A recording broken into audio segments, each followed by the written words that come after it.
जी नमस्कार, आप सबों का बहुत बहुत स्वागत है आपके अपने वैभव क्लासेस के इस YouTube परिवार पर। आज के इस कक्षा में हम लोग देखेंगे कि माइकोप्लाज्मा क्या होते हैं, जो आपके अलग अलग जो है परीक्षाओं के लिए महत्वपूर्ण होते हैं और आपसे पूछे जाते हैं कि माइकोप्लाज्मा क्या होते हैं, इनका जनरल अकाउंट्स बताना है। तो आज हम लोग देखेंगे माइकोप्लाज्मा क्या होते हैं। तो सबसे पहले हम लोग ये समझें कि माइकोप्लाज्मा जो होता है वह एक क्या है, प्रोकैरियोटिक ऑर्गेनिजम्स हैं और ये क्या है, एक प्रकार के बैक्टीरियाज हैं। और आप सबों को पता होना चाहिए कि जो माइकोप्लाज्मा होते हैं यह क्या है, दुनिया की सबसे छोटी कोशिका होती हैं। आपके अलग अलग प्रतियोगिता परीक्षाओं में पूछे जाते हैं कि दुनिया की सबसे छोटी कोशिका क्या होती हैं, तो ये होती हैं आपके माइकोप्लाज्मा, है ना, जिसको जो है आपके लुईस पास्चर नाम के वैज्ञानिक ने, इन्होंने क्या किया था, सबसे पहले जो है उन्होंने जो है कैटल में जो कारक है यानी रोग उत्पन्न करने वाले कारक का पता लगा रहे थे और उन्होंने जो है इस प्रकार के बैक्टीरिया की क्या की थी, डिस्कवरी की थी, उन्होंने देखा था। तो उन्होंने उसका नाम रखा था PPLO। क्या नाम रखा था? PPLO। तो ध्यान रखिएगा, माइकोप्लाज्मा को एक और नाम से हम लोग जानते हैं PPLO। तो PPLO क्या होता है, तो ध्यान रखिएगा, PPLO जो है इसका पूरा नाम है प्ल्यूरो। क्या है? प्ल्यूरो। उसके बाद है निमोनिया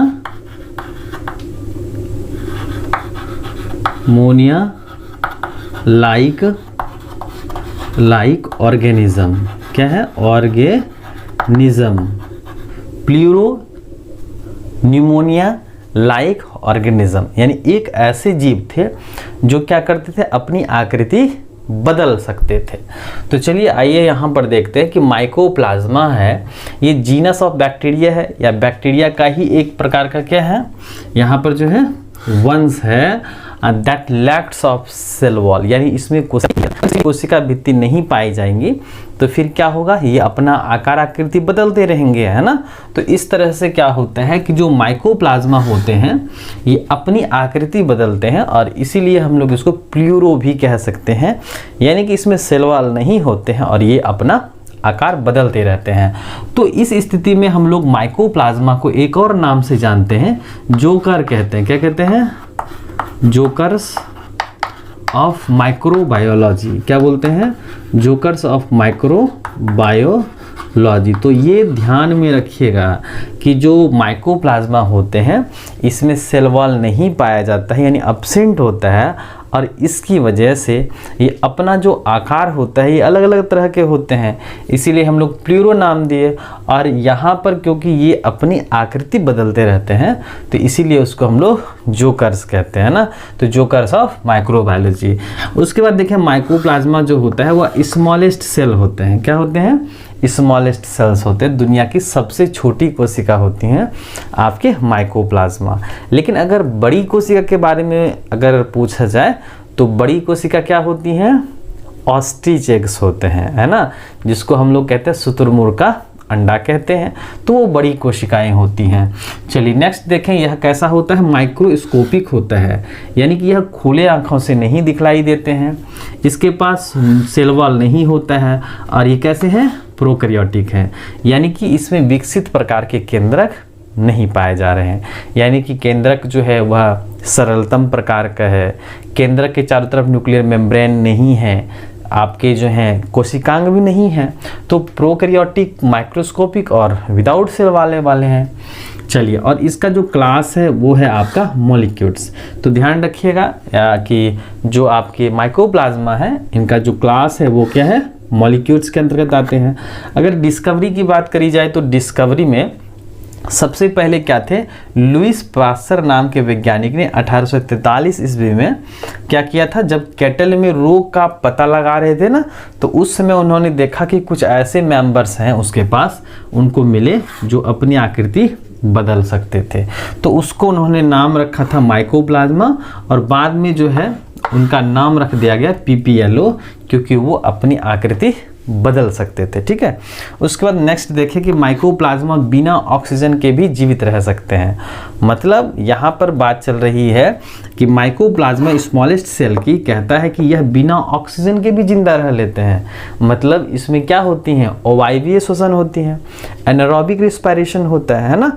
चलिए नेक्स्ट देखें, ये अधिकतम नम वाले स्थानों पर होते हैं, यानी कि जहाँ पर क्या होता है, मॉइस्ट प्लेसेस होता है, माने कि जो मिट्टी होते हैं वहाँ पर नमी ज़्यादा मिलेगी तो माइकोप्लाज्मा क्या होंगे, वहाँ पर अधिक देखने को मिलेंगे। उसके बाद देखिए कि 1898 ईस्वी में जो है फ्रांस के वैज्ञानिक थे जिनका नाम था नकार्ड था और रॉक्सन था। उन्होंने क्या किया, अपने जो है लैब में कल्चर मीडियम में इनको ग्रो करा लिया, यानी उसको क्या किया, कल्चर क्या, संवर्धित किया। अगर हम लोग लेटरली मीन्स देखें माइकोप्लाज्मा का शाब्दिक अर्थ क्या होता है, तो माइकोप्लाज्मा जो होता है वो माइकस और प्लाज्मा से बना होता है, जिसमें माइकस का अर्थ होता है फंजाई, फंजाई मतलब मशरूम, और प्लाज्मा का मतलब होता है फॉर्म्ड।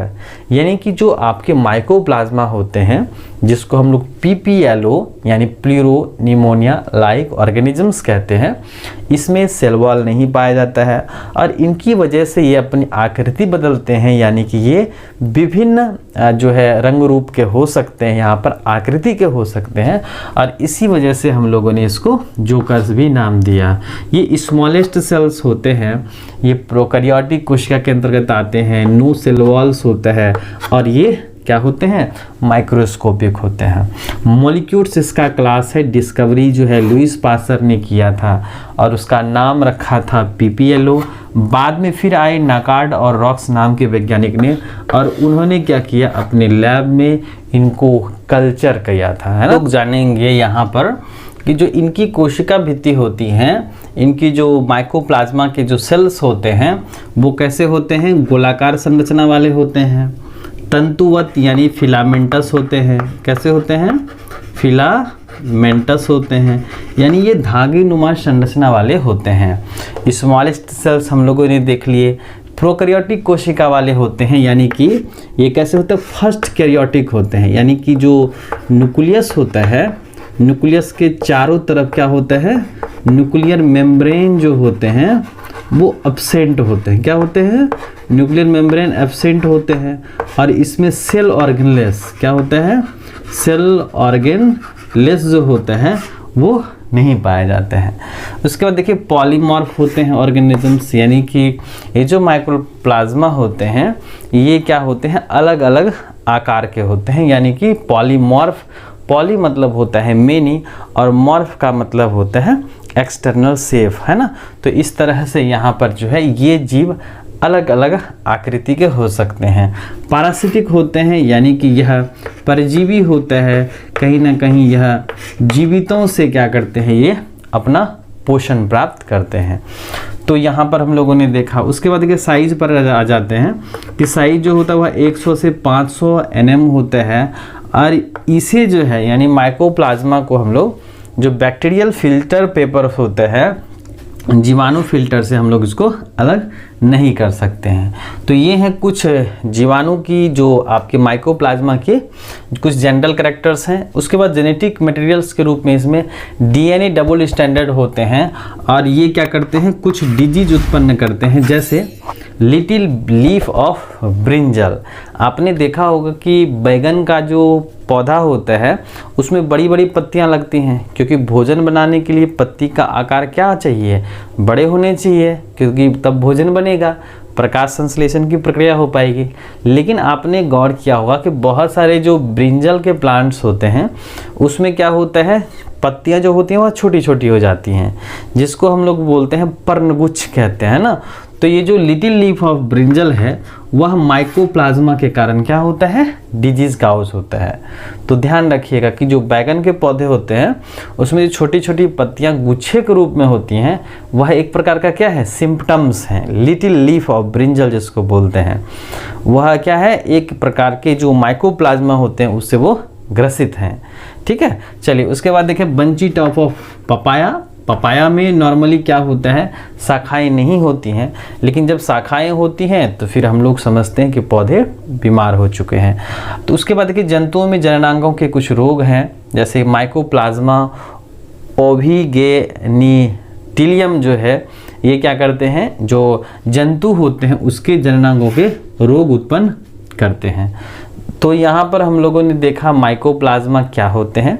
माइकोप्लाज्मा जो है वह क्या कहलाता है, इनके कौन कौन से लक्षण होते हैं, और माइकोप्लाज्मा जो होते हैं इसमें जेनेटिक मटेरियल के रूप में क्या पाया जाता है। जेनेटिक मटेरियल्स के साथ साथ हम लोगों ने देखा कि यह कौन कौन से डिजीज़ काउज करते हैं, जो आपके अलग अलग जो है प्रतियोगिता परीक्षा और ख़ास करके आपके बॉटनी में, जूलॉजी में भी आपको यहाँ पर देखने को मिलते हैं। तो अगर आप इस चैनल पर नए हैं तो चैनल को सब्सक्राइब कर लीजिएगा, अपने साथी के साथ ज़रूर शेयर कीजिएगा ताकि आने वाली वीडियोस की नोटिफिकेशंस सबसे पहले आपको मिल सके। तो चलिए आज के लिए बस इतना ही, हम लोग मिलते हैं नेक्स्ट वीडियो में एक नए टॉपिक के साथ।